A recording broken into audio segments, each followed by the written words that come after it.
बिस्मिल्लाहिर्रहमानिर्रहीम। What are different classes of business. Business की कितनी क्लासेस हैं? वो है 3। Trading, manufacturing, servicing. अब ट्रेडिंग जो होता है इसमें ये होता है कि हम कोई भी चीज़ ख़रीदते हैं यानी परचेज़ करते हैं और उससे बग़ैर किसी तब्दीली के आगे फ़रोख्त कर देते हैं। जबकि मैन्युफैक्चरिंग में ये होता है कि कोई चीज़ ख़रीदते हैं उसमें कोई थोड़ी बहुत तब्दीली करने के बाद उसे आगे फ़रोख्त करते हैं। और सर्विसिंग में ये होता है कि सर्विसिंग में ना तो कोई चीज़ ख़रीदते हैं ना फ़रोख्त करते हैं, बल्कि अपनी ही सिर्फ चीज़ को यानी जिस तरह के वकील लगा लें कि कोई चीज़ ना तो वो फ़रोख्त करता है ना वो सेल करता है, लेकिन वो अपनी सर्विसेज प्रोवाइड करता है, तो इसे हम सर्विसिंग का नाम देंगे। ना तो इसमें कोई चीज़ फ़रोख्त की जाती है और ना ही ख़रीदी जाती है। What are types of cash discount. Cash discount की 2 टाइप्स हैं। कौन कौन सी हैं? डिस्काउंट अलाउड और डिस्काउंट रिसीव्ड। कैश डिस्काउंट की 2 टाइप्स हैं, डिस्काउंट अलाउड और डिस्काउंट रिसीव्ड। डिस्काउंट अलाउड जो है उसमें यह होता है कि यानी ऐसा डिस्काउंट जो बेचने वाला ख़रीदने वाले को उधार फ़रोख्त पर वसूली के मौका पर देता है, डिस्काउंट अलाउड कहलाता है। ये जल्द वसूली या कारोबार की साख बढ़ाने के लिए दिया जा सकता है। यानी जिस वक्त कोई चीज़ उधार फ़रोख्त करता है तो उस वक्त जो डिस्काउंट दिया जाता है उसे डिस्काउंट अलाउड कहते हैं। और डिस्काउंट रिसीव्ड जो है ये उस वक्त दिया जाता है कि जब ऐसा डिस्काउंट जो ख़रीदने वाला उधार ख़रीदारी पर अदायगी के वक्त सेलर से वसूल करता है, डिस्काउंट रिसीव्ड कहलाता है। What are basis of accounting. Accounting की बेस क्या है जिसके ऊपर के अकाउंटिंग का पूरा निज़ाम चल रहा है, वो क्या चीज़ है? वो 2 टाइप्स हैं, कैश बेसिस अकाउंटिंग और accrual basis of accounting. Accounting की कितनी टाइप्स हैं? बेस 2 चीज़ों पे है, कैश बेसिस अकाउंटिंग और अक्रूवल बेसिस अकाउंटिंग। अब कैश बेसिस अकाउंटिंग क्या होता है? कैश बेसिस अकाउंटिंग ये होता है कि जब हम कोई चीज़ उधार फ़रोख्त करते हैं तो उस वक्त उसकी एंट्री नहीं करते, बल्कि जब हमें उसकी कैश वसूल होती है तो उस वक्त हम एंट्री करते हैं, उसे हम कैश बेसिस अकाउंटिंग कहते हैं। जबकि अक्रूवल बेसिस अकाउंटिंग में ये होता है कि जिस वक्त कोई चीज़ फ़रोख्त करते हैं तो उसके फ़रोख्त के साथ ही उधार फ़रोख्त के साथ ही उसकी हम एंट्री कर देते हैं, उसे हम अक्रूवल बेसिस अकाउंटिंग का नाम देते हैं। तो हमारा नेक्स्ट क्वेश्चन आ गया फार्मूला अकाउंटिंग इक्वेशन। यानी अकाउंटिंग इक्वेशन का फार्मूला क्या है, जिससे कि हम फार्मूला यानी अकाउंटिंग की डेफिनेशन भी कहते हैं, वो ये है assets is equal to liabilities plus owner equity.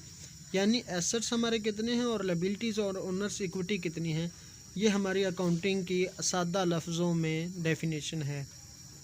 तो हमारा नेक्स्ट क्वेश्चन है give diagram of accounting cycle. Accounting cycle का डायग्राम क्या है, किस साइकिल के तहत अकाउंटिंग का सारा सिस्टम चल रहा है? तो वो है ट्रांजैक्शन। जब तक हम ट्रांजैक्शन नहीं करेंगे तो हम अकाउंटिंग नहीं करेंगे। ट्रांजैक्शन की तो उसको जर्नल यानी उसको हम लिखेंगे, लेजर, ट्रायल बैलेंस और फाइनल अकाउंट्स, उसके मज़ीद फर्दर जो हम प्रोसेस में से गुजरेंगे तो हम अपना एट द एंड रिज़ल्ट निकाल लेंगे। हमारा नेक्स्ट क्वेश्चन आ गया what are different kinds of accounts under the British approach. British approach के तहत हमारे अकाउंट्स की कितनी अक़साम हैं? Personal accounts, real accounts, nominal accounts. अब पर्सनल अकाउंट्स क्या होता है? इसमें ये होता है कि हम अपने ऐसे अकाउंट ओपन करते हैं यानी जो किसी शख्स के नाम होते हैं, किसी कंपनी के नाम होते हैं, वो हमारे पर्सनल अकाउंट्स कहलाते हैं। अब रियल अकाउंट्स जो होते हैं इसमें हम अपनी किसी मशीनरी का अपने एसेट्स के नाम जो अकाउंट ओपन करवाया जाता है उसे रियल अकाउंट्स का नाम दिया जाता है। जबकि नॉमिनल अकाउंट्स में प्रॉफिट एंड लॉस का रिकॉर्ड रखने के लिए जो अकाउंट बनाया जाता है उसे नॉमिनल अकाउंट्स का नाम दिया जाता है। What are different kinds of accounts according to American approach of accounting? American approach of accounting के हिसाब से अकाउंटिंग की कौन सी अक़साम हैं? तो अमेरिकन अप्रोच के हिसाब से है एसेट्स, लायबिलिटीज़, कैपिटल और ओनर्स इक्विटी और एक्सपेंस रेवेन्यू। यानी ये पांच अक़साम में अकाउंटिंग को अमेरिकन अप्रोच के तहत तकसीम किया जाता है और 3 अक़साम में ब्रिटिश अप्रोच के तहत अकाउंटिंग को तकसीम किया जाता है। Name any 3 classes of ledger. Ledger की 3 अक़साम के नाम बताएं। फर्स्ट ऑफ ऑल है debtor ledgers, creditor ledger, journal ledger. यानी लेजर की कितनी टाइप्स हैं, क्लासेस में हम तकसीम कर सकते हैं लेजर को, वो है 3, डेटर्स लेजर, क्रेडिटर्स लेजर और जर्नल लेजर्स। ये 3 बेहतरीन। Name different parties of bill of exchange. Bills of exchange में 3 पार्टीज़ इन्वॉल्व होती हैं। फर्स्ट ऑफ ऑल है ड्राई एंड पेई। ड्रायर वो होता है ऐसा शख्स जो बिल ऑफ एक्सचेंज जारी करता है, ड्रायर कहलाता है। और ड्राई जो बिल ऑफ एक्सचेंज ऐसा शख्स जिस पर बिल ऑफ एक्सचेंज जारी किया जाता है, ड्राई कहलाता है। और पेई जो मुकर्ररा तारीख को बिल ऑफ एक्सचेंज की अमाउंट वसूल करता है, उसे पेई कहते हैं। Kinds of bill of exchange. Bill of exchange की अक़साम बयान करें। बिल ऑफ एक्सचेंज की 4 अक़साम हैं।